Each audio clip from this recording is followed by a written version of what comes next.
Bom dia, moçada! Aqui quem vos fala é o professor Eugênio Bastos, canal Geogênio, a serviço dos alunos que gostam de estudar e passar em concursos. Moçada, vamos fortalecer o canal. Se inscrevam no canal, dê aquele like, compartilhe o vídeo e ajude o professor Eugênio Bastos a democratizar o ensino da geografia. No nosso encontro de hoje, iremos falar sobre as fontes de energia. Já vimos esse assunto no Brasil e agora estudaremos as fontes de energia no mundo. Lembrando que esse assunto cai com muita frequência em concurso, tanto de vestibular, assim como da SpaceX. Fiquem ligados, moçada! Vamos começar a falar das fontes de energia não renováveis e renováveis. Fontes de energia não renováveis são aquelas que têm prazo de vida, vamos dizer assim, determinado. Você não pode explorar indefinidamente. São recursos que, num dado momento, irão se esgotar. E nós temos os exemplos do petróleo, gás natural, carvão mineral, urânio e xisto betuminoso, que são fontes de energia não renováveis. Portanto, a sua utilização depende da quantidade das jazidas, das reservas e também do consumo mundial. E nós temos as fontes de energia renováveis, aquelas que o homem pode utilizar indefinidamente. Hidrelétrica, a energia gerada a partir dos rios, energia elétrica.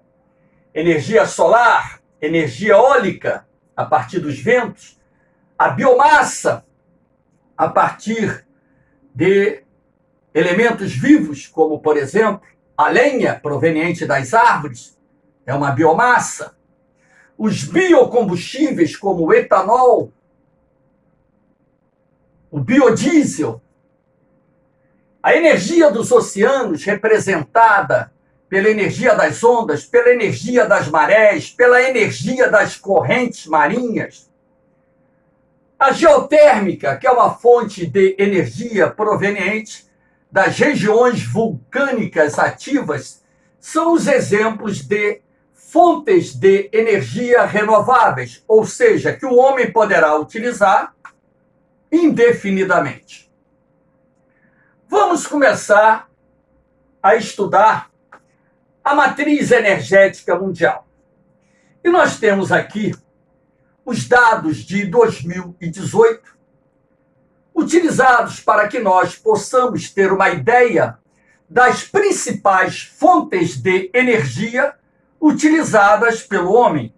Reparem que o petróleo, com mais de 30% da matriz energética mundial, continua sendo a mais importante fonte de energia utilizada pelo homem, seguido do carvão mineral, com cerca de 29% da matriz energética mundial. Alguns países, como a China e a Índia, por exemplo, têm boa parte das suas matrizes energéticas dependentes do carvão mineral. O gás natural, com mais de 20%, a biomassa, a energia nuclear, com cerca de 5%, e outras fontes de energia, incluindo-se aí as renováveis e não renováveis. Aqui nós temos o petróleo. Vamos começar a falar sobre a mais importante fonte de energia utilizada pelo homem. Podemos até falar em petróleo e gás natural ao mesmo tempo, até mesmo porque onde você encontra petróleo, encontra gás natural, e onde tem gás natural, existe petróleo. Normalmente, né, a distribuição de gás e petróleo não é, vamos dizer, homogênea. Existem determinadas áreas que têm muito mais gás do que petróleo, em outras áreas tem muito mais petróleo do que gás natural. Aqui eu coloquei um esquema para mostrar a vocês como se forma o petróleo. Fiz um desenho onde eu mostro parte do relevo submarino. Aqui nós temos a planície litorânea. Aqui nós temos a área da plataforma continental, que corresponde às bordas, às bainhas dos continentes, e apresenta uma profundidade média que atinge até 200 metros. Ao final da plataforma continental, você tem uma escarpa que se projeta por mais de 2, 3 mil metros em direção às grandes regiões abissais, que são as planícies localizadas a 3, 4, 5, 6 mil metros de profundidade, também conhecida como região pelágica. Aqui eu coloquei o esquema do petróleo e gás natural para mostrar a vocês que boa parte dos reservatórios de petróleo e gás natural encontrados no mundo tem a sua origem vinculada aos mares, oceanos e lagos. O petróleo é formado a partir da transformação da matéria orgânica morta depositada no fundo dos mares, lagos e oceanos. Sobretudo o plâncton. O plâncton, quando morre e fica depositado no assoalho oceânico, ao se decompor, irá dar origem a uma espécie de lama negra denominada sapropel, que, diluída na água, irá infiltrar-se nas rochas sedimentares, calcário, arenito, concentrando-se nas rochas reservatórios, arenito, calcário, xisto. No transcurso de milhões e milhões de anos, novas camadas de sedimentos vão sendo depositadas umas sobre as outras, elevando a temperatura e a pressão sobre os depósitos de sapropel que se encontram nas rochas reservatórias. Através de processos termodinâmicos e bioquímicos, o sapropel vai lentamente se transformar em hidrocarbonetos, petróleo e gás natural. Portanto, o petróleo ele pode ser encontrado sob a forma líquida, que é o petróleo propriamente dito, sob a forma gasosa, que é o gás natural, e sob a forma sólida, que é o betume, utilizado na produção do asfalto, na produção do piche e etc. Portanto, quando se falar em reservatórios de petróleo, associem diretamente as bacias sedimentares, continentais e marítimas. Você não encontra petróleo em terrenos vulcânicos, você não encontra petróleo em terrenos cristalinos, somente em bacias sedimentares. Não se esqueçam disso. Aqui nós temos os maiores produtores de petróleo 2019, dados muito atuais. Eu chamo a atenção de vocês para não se prenderem muito à geografia quantitativa, porque dados são alterados de ano para ano. O que pode ser o maior produtor mundial de petróleo em 2021 não necessariamente será o maior produtor de petróleo em 2022. Portanto, moçada, muita atenção com a geografia quantitativa.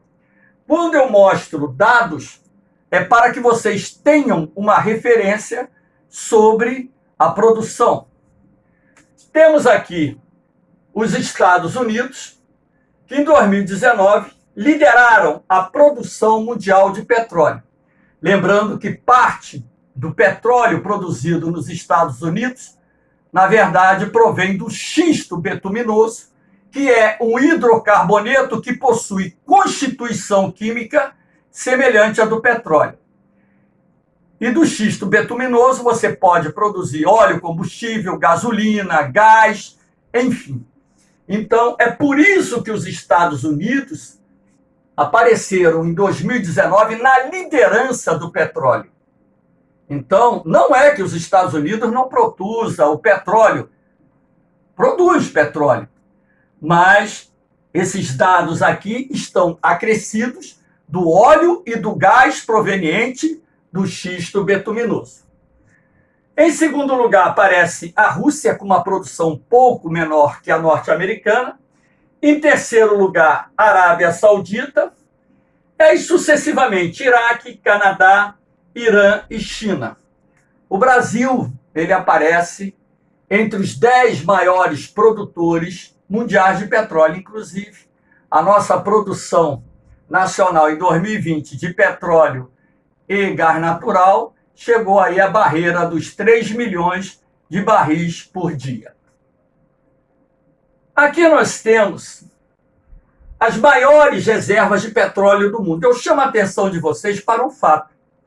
O país que detém as maiores reservas mundiais de petróleo é a Venezuela, estimada em torno de 312 bilhões de barris de petróleo. Mas, no gráfico anterior, a Venezuela não figura, na atualidade, entre os grandes produtores mundiais de petróleo. Isto porque a Venezuela vem sofrendo um embargo econômico, liderado pelos Estados Unidos e seus aliados, que reduziram em muito as exportações de petróleo da Venezuela para o mercado internacional. Mas a Venezuela é o país que, na atualidade, detém as maiores reservas mundiais de petróleo. Seguida da Arábia Saudita, Canadá, Irã, Iraque, Rússia, Kuwait e Estados Unidos. Então, observem bem esse gráfico e perceberão que parte dos países que detêm as maiores reservas internacionais de petróleo se encontram no Oriente Médio. Quando você fala em região, não em países, o Oriente Médio é a região geográfica que concentra aproximadamente 50% das reservas internacionais de petróleo. Razão pela qual esta região é considerada de grande valor estratégico para as grandes potências mundiais. Fiquem ligados. Aqui nós temos a região do Golfo Pérsico, localizada no Oriente Médio, e a ideia é mostrar a vocês uma das mais importantes rotas de escoamento de petróleo do Oriente Médio para diferentes mercados do mundo. Lembrando que aqui nós temos o Irã, o Iraque, o Kuwait, a Arábia Saudita, Bahrein, Catar, Emirados Árabes Unidos, que figuram entre os maiores produtores mundiais de petróleo e detentores também de grandes reservas de petróleo e gás natural. Como boa parte da produção obtida no Oriente Médio destina-se ao mercado internacional, o escoamento do petróleo e gás produzidos no Oriente Médio utiliza como uma das suas principais rotas o Golfo Pérsico, passando pelo Estreito de Hormuz, até chegar ao Golfo de Omã e daí atingir o Oceano Índico, de onde esse petróleo será levado para países asiáticos, países do continente americano, países do continente europeu e por aí vai. Esta, portanto, é uma região de grande valor estratégico. Os Estados Unidos mantêm uma força aeronaval pronta para intervir na região, porque o governo do Irã, em diversas ocasiões, ameaçou fechar o Estreito de Hormuz à navegação internacional. Como os Estados Unidos possuem bases militares no Oriente Médio e lá concentram parte do seu poder aeronaval, os Estados Unidos têm ameaçado o governo do Irã que, caso leve essa iniciativa ou essa ideia para uma ação concreta, os norte-americanos farão uma intervenção militar na região para manter a navegação aberta no Golfo Pérsico e, sobretudo, na região do Estreito de Hormuz.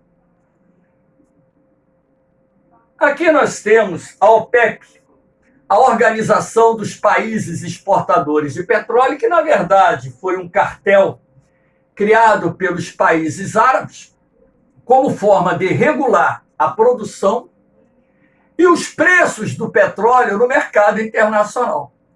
Aqui no mapa, nós temos os países que fazem parte da OPEP: Arábia Saudita, Iraque, Irã, Kuwait, Catar, Emirados Árabes Unidos, Indonésia, Líbia, Argélia, Nigéria, Angola e, aqui na América do Sul, Venezuela e Equador.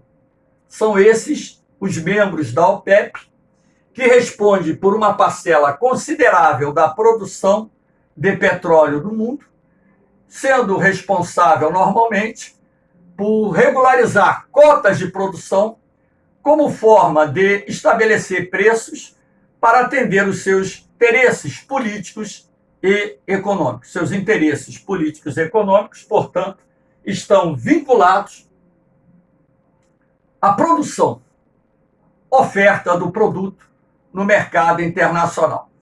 A criação desse cartel teve por objetivo libertar esses países da dominação das grandes potências capitalistas, que inclusive exerciam o controle da produção, exploração e comercialização do petróleo na região do Oriente Médio.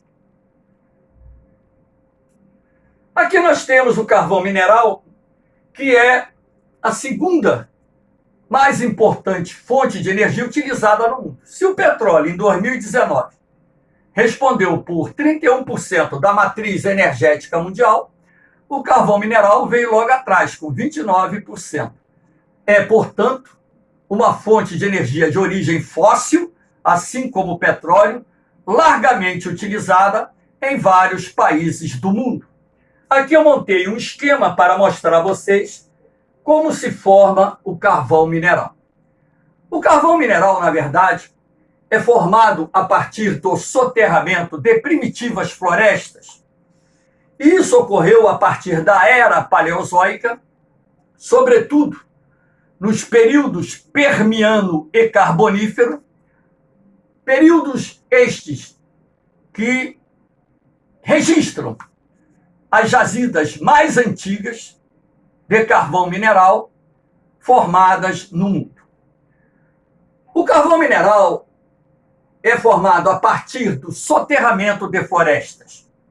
E esse soterramento pode estar vinculado às eras glaciais, em função do avanço das geleiras, em áreas cobertas por florestas frias e temperadas, assim como por eras interglaciais, quando o mar avança e também recobre florestas que se desenvolvem em terras baixas que margeiam os litorais dos continentes. E também pelos movimentos da crosta terrestre vinculados ao tectonismo.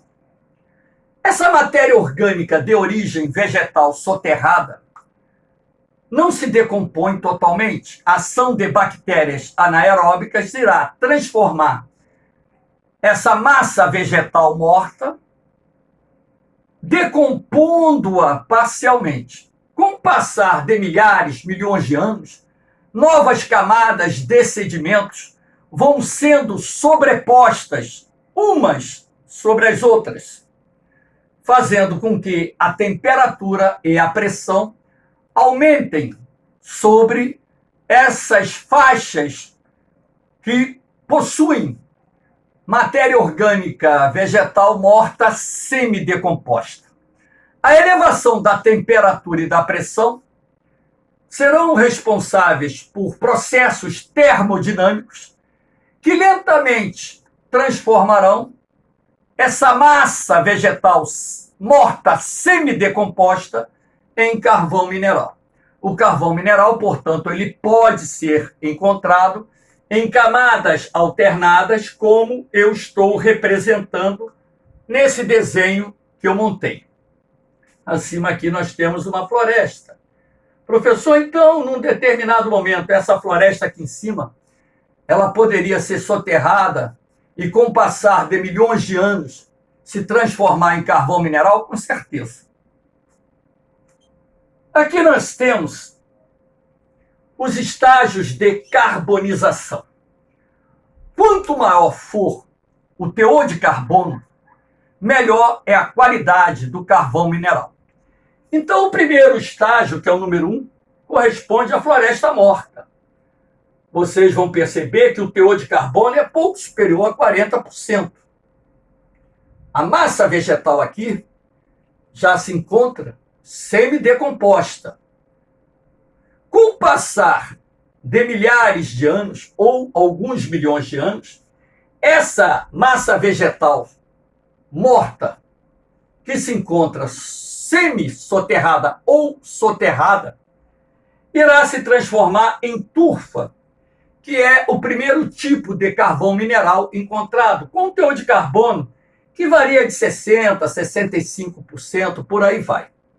A turfa é um carvão de baixa qualidade, possui muitas impurezas, razão pela qual o seu teor calorífico é baixo, sendo mais utilizada para o aquecimento de lares e também em substituição à lenha para fazer comida. Com o passar de milhões de anos, a turfa irá se transformar em lignito ou lignita, cujo teor de carbono varia de 70% a 75%. É um teor bom. Mas o problema do lignito é que ele tem cinzas, enxofre, magnésio, impurezas que também irão limitar o seu teor calorífico. Mas o lignito ele pode ser utilizado em usinas termoelétricas para a geração de energia elétrica e também como coque siderúrgico, recomendando-se, nesse caso, que se faça um processo de purificação para reduzir a concentração de impurezas. Só que isto acaba encarecendo esse tipo de carvão, que deve ser misturado a um carvão de melhor qualidade para obter maior teor calorífico, por exemplo, numa usina siderúrgica. Com o passar de milhões de anos, o lignito vai se transformar em hulha, que é o carvão mineral mais utilizado no mundo, com um teor de carbono que varia de 80% a 85%. Muito utilizado em usinas termoelétricas, utilizado como coque siderúrgico, em usinas siderúrgicas para a produção do aço, enfim. E com o passar de milhões de anos, a hulha vai se transformar em antracito, que tem um teor de carbono acima de 90%. É o carvão mineral de melhor qualidade existente no mundo. Todavia, as reservas de antracito encontradas no mundo não são, de perto, comparáveis com as reservas de hulha, lignito e turfa. Aqui nós temos os maiores produtores mundiais de carvão mineral. Chama atenção que os dados da Rússia não apareceram aqui. A Rússia detém uma das maiores reservas mundiais de petróleo. Petróleo não, carvão mineral. também tem uma das maiores reservas mundiais de petróleo, vimos isso. Mas acabei aqui trocando as bolas, mas consertando a tempo. Aqui dentro desses dados de 2017, em que a produção russa não foi contabilizada, então excluindo aí a produção russa, os Estados Unidos não, perdão novamente, a China respondeu por cerca de 46% da produção mundial de carvão mineral, seguido dos Estados Unidos, com 10%. A China tem reservas enormes de carvão mineral, por exemplo, na região da Manchúria, no nordeste do país. Estados Unidos tem muito carvão mineral nos Montes Apalaches e também nas Montanhas Rochosas. Em terceiro lugar, aparece aqui a Austrália. Em quarto lugar, a Índia. Em quinto lugar, a Indonésia. E os outros aparecem aqui com 21%. As grandes reservas de carvão mineral encontradas no mundo normalmente estão nas regiões temperadas e frias. Da China, da Rússia, da Polônia, da França, do Reino Unido, dos Estados Unidos, do Canadá e por aí vai. E o carvão mineral, como nós vimos, é muito importante como fonte de energia principal para a China, para a Índia. A China, por exemplo, algo próximo a 70% da matriz energética chinesa é a base de carvão mineral. Na Índia, algo em torno de 50% da matriz energética indiana depende do carvão mineral. Então, alguns países ainda têm no carvão mineral a sua mais importante fonte de energia. Lembrando a vocês que tanto a queima do carvão mineral como a queima dos derivados do petróleo contribuem para as emissões de gases poluentes na atmosfera, os chamados gases do efeito estufa.